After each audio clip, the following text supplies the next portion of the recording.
Peace and love, black family. It's the Prince of Pan-Africanism, live and direct.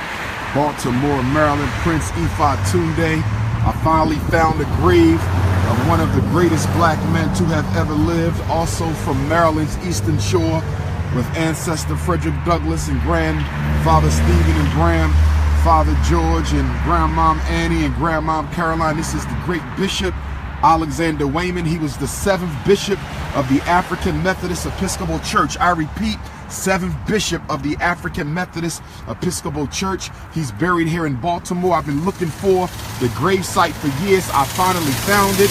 As it reads, the Reverend Bishop Henry McNeil Turner, born in Tuckahoe, Maryland, just like Frederick Douglass. He was born in Tuckahoe, September 14th, 1821. He was ordained bishop of the African Methodist Episcopal Church May 28, 1861. He served in the ministry of the African Methodist Episcopal Church for 56 years.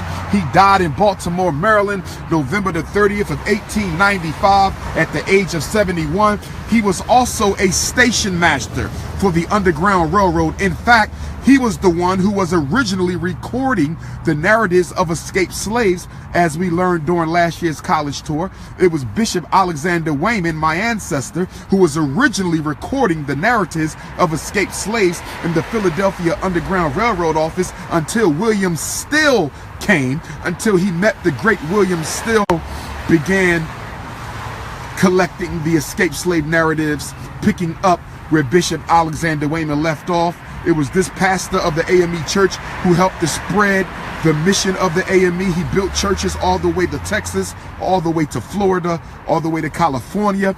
He was one of the bishops who continued to be a bishop, to preach to Africans during slavery and after slavery. He helped lead the fight to get education for all of the newly freed slaves. A great and powerful black man, and I want to pay respect. Here's a Harriet Wayman Turner.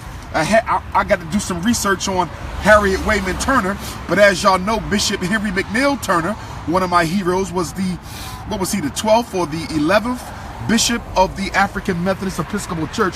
I got to double check the number, but Bishop Henry McNeil Turner, the first black man that said God was black, was friends with Bishop Alexander Wayman. So when I see this Harriet Wayman Turner, I'm led to believe that maybe one of the children of Bishop Henry McNeil Turner may have married one of the children of my ancestor Bishop Alexander Wayman, which would make me a relative to Bishop Henry McNeil Turner, the first black man to say God was black. Remember, it was the Honorable Elijah Muhammad who attended Bishop Henry McNeil Turner's elementary school in Georgia. That's where Mr. Muhammad got the idea of God being black. And it was also the Honorable Marcus Messiah Garvey, greatest black leader of the 20th century, who also borrowed the idea that God was a black man from Bishop Henry McNeil Turner. And since we're paying respects to the bishops of the African Methodist Episcopal Church, we have to pay respect to Bishop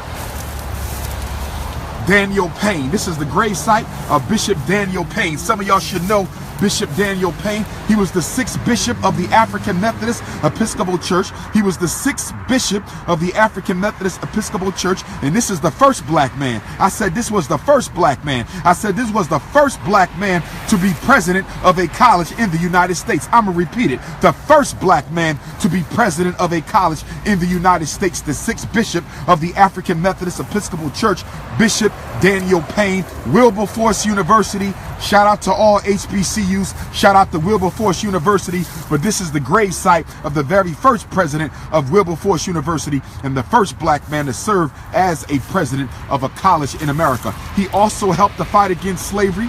He helped to build up Blackstone Reconstruction.